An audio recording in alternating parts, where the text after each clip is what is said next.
Greetings, ladies and gentlemen, and welcome to my review of Sailor Moon Crystal, episodes 31 and 32. That's right, 2 episodes, all for the price of absolutely nothing. Last week I got really sidetracked, and I got lost on the road of life. Thus, I'm going to review both of these episodes this week, and honestly, watching them back to back was a lot more preferable than watching them one episode a time, because every single episode of Sailor Moon Crystal seems to follow a very similar format. Learn a little bit more about the villains, the mysterious talismans, why the fact Sailor Uranus and Sailor Neptune are not working with the other Sailor Senshi, a villain comes in, a villain loses, rinse and repeat. However, does this repetition make these 2 episodes bad? No, in fact, honestly, I think they're pretty good and some of the strongest elements of Sailor Moon Crystal thus far. I will say that I did enjoy episode 32 just a skosh bit more,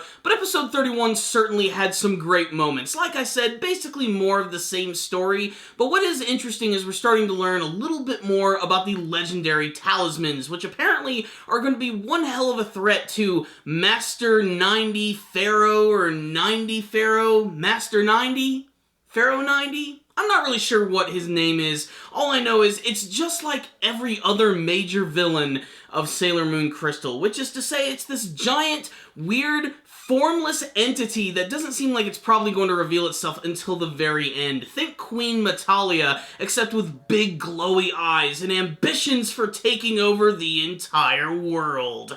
Yeah, and this taking over the world plan is going to involve a lot of ridiculous villains who all have weird gimmicks. Like in episode 31, there is this other member of Witches 5 who uses nanomachines, tiny little robots. And unfortunately for her, she actually ends up going against the most brainy of the Sailor Senshi, Sailor Mercury, who has one of the coolest transformation sequences I've seen from the series, where she jumps out of a building while going through her whole Mercury power makeup. What's cool is that she falls directly into a pool and then explodes out into her costume, which is pretty damned awesome. It's also really great when she's joined by the other members of the Sailor Senshi who manage to mop up another member of Witches 5. But throughout this episode, we also get some more great moments between both Haruka and Usagi. These moments are really strange because at first, they almost came across as slightly romantic, which was a little strange because Usagi doesn't even realize if this was a true Sailor Senshi or if it was a boy, or if it was a girl, and then when she finally realized all the truth, she started to get conflicted. She could almost feel that there was something dark and ominous going on inside of Haruka, and being the hero that she is, she just wants to help them out and wants them to be a part of the Sailor Senshi, and for some odd reason, Neptune and Uranus don't want to join the other Sailor Senshi because reasons.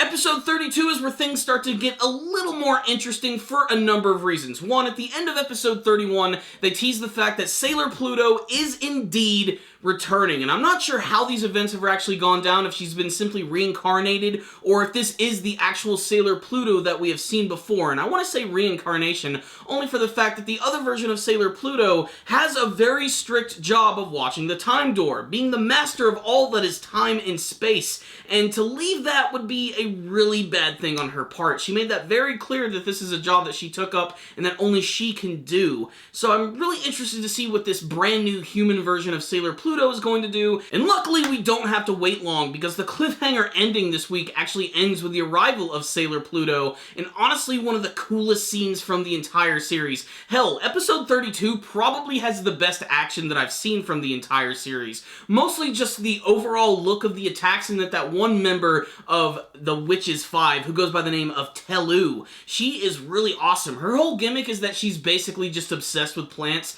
Think Poison Ivy from Batman on crack. She can even transform into this weird, creepy monster version of herself when she covers herself in all of these, like, thorny vines. And she does a pretty good job of fighting against all of the Sailor Senshi. Hell, she can actually absorb all of their attacks. Even the brand new one, which is used by Chibiusa, because she gets this brand new scepter, which pretty much doesn't really do anything. Of course, they're up against the wrong opponent this time, but when Sailor Uranus and Neptune show up, this is when things get awesome. What I think is funny is that Neptune goes through like an entire transformation sequence, but it's Uranus that ends up doing all of the work. And that's because she has this really cool attack where she summons this planet that she throws at her opponent, which transforms into 100 different blades, which just ram right into him. It's a great action sequence and probably my favorite attack from the series thus far.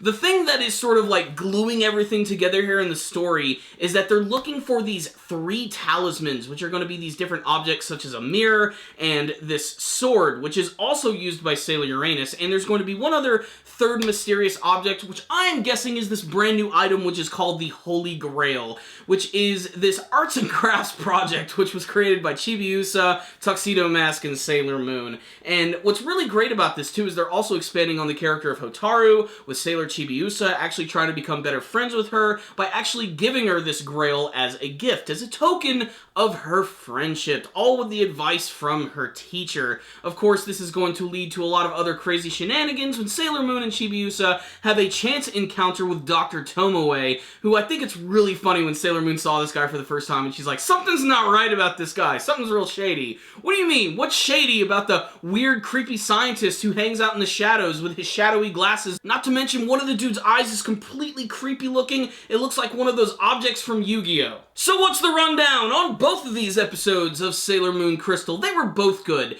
with both episodes sort of focusing on a certain member of the Sailor Senshi, Mercury in 31, and Jupiter in 32. Not only that, but we got some great villains who were introduced, but I think my favorite thing about these, again, is just seeing the characters be themselves. There's a lot of little small moments with Usagi, in particular in episode 32, that are really great, where she's not afraid to be her old, goofy self, while at the same time realizing the importance of all this world-ending shit which is getting ready to go down. Not to mention she has conflicting feelings about Haruka, and she's trying to figure out how to bring those other members of the Sailor Senshi into the fold, because for some odd reason, they just are really reluctant to join. I'm sure there's going to be an important explanation behind it. I just really wish they wouldn't have to bring it up in every single episode. You wish they would just tell them outright. I mean, they certainly have the power to take these bad guys down. Hell, every single time they fight against Witches 5, they end up taking them out in a matter of just a couple of attacks, usually from Sailor Moon, which is why I loved the twist in 32 that we had a villain who could actually absorb all of these attacks,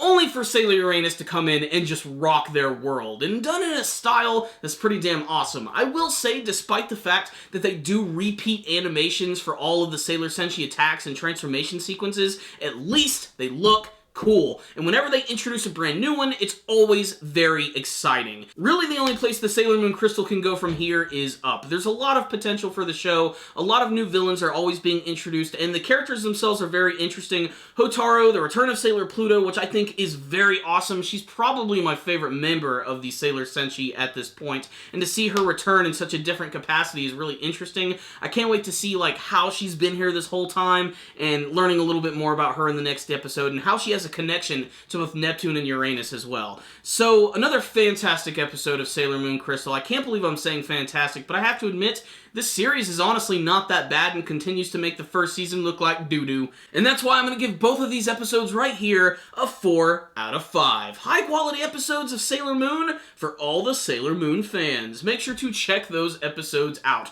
But if you watched any of these episodes, please tell me what you thought about them in the comments section below. If you have any favorite moments, any favorite action scenes, who's your favorite member of the Sailor Senshi that's been introduced thus far, and what do you want to see from the rest of Sailor Moon Crystal Season 3? Please tell me in the comments section below. You guys are awesome! Thank you again for watching this review, I really appreciate it. If you want to help support the channel, why don't you hit that like button right there. You can also subscribe to the channel, that way you'll be able to see all of our latest anime and manga reviews. Thank you guys again for watching, and as always, stay dandy, baby!